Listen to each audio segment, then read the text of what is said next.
Assalamu alaikum. We have social study book which is according to single national curriculum for class 5.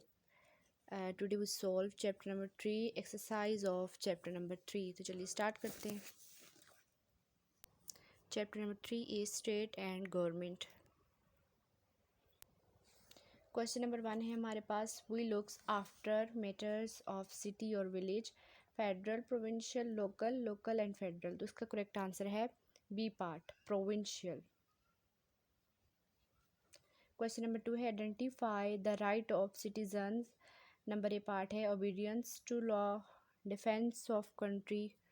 Number C है security of a person. Number D है right to vote. तो इसका correct answer है C part, security of a person. Question number 3 है democracy is a part government of one man, government of a rich people, government of a poor people, government of a common people. तो इसका correct answer है government of a one man. ठीक है, democracy एक ऐसी हुकूमत होती है जिसमें सिर्फ एक बंदा जो है वो हुकूमत कर रहा होता है, जैसे हमारे प्राइम मिनिस्टर थे इमरान खान.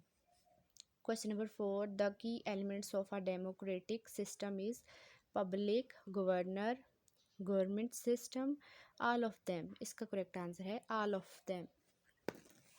क्वेश्चन नंबर 3 है क्वेश्चन नंबर 5 है when we rely on each other it is called independence, dependence, interdependence, none of these.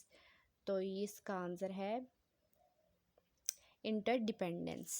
ठीक है.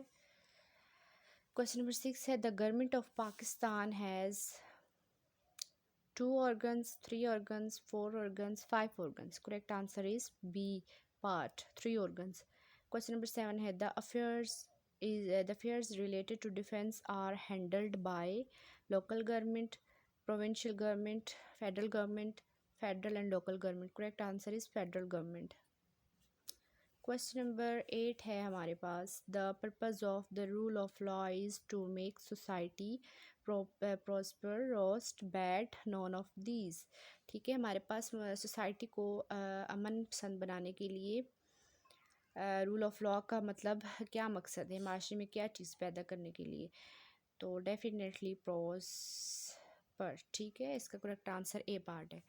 The chief minister and his cabinet are selected at which level, federal, provincial, local, none of these. Correct answer is B part, provincial. यानी कि जो chief minister और इसके cabinets होते हैं वो प्रोविंशियल हुकूमत के थ्रू सेलेक्ट किए जाते हैं. क्वेश्चन नंबर 10 है who is the head of the province. Province का हेड क्या कहलाता है. Prime minister, chief minister, mayor, deputy mayor. ठीक है, correct answer is chief minister. 10 question complete हो चुके हैं. इस चैप्टर की मज़ीद क्वेश्चन आंसर के लिए आप पूछ सकते हैं. Thank you.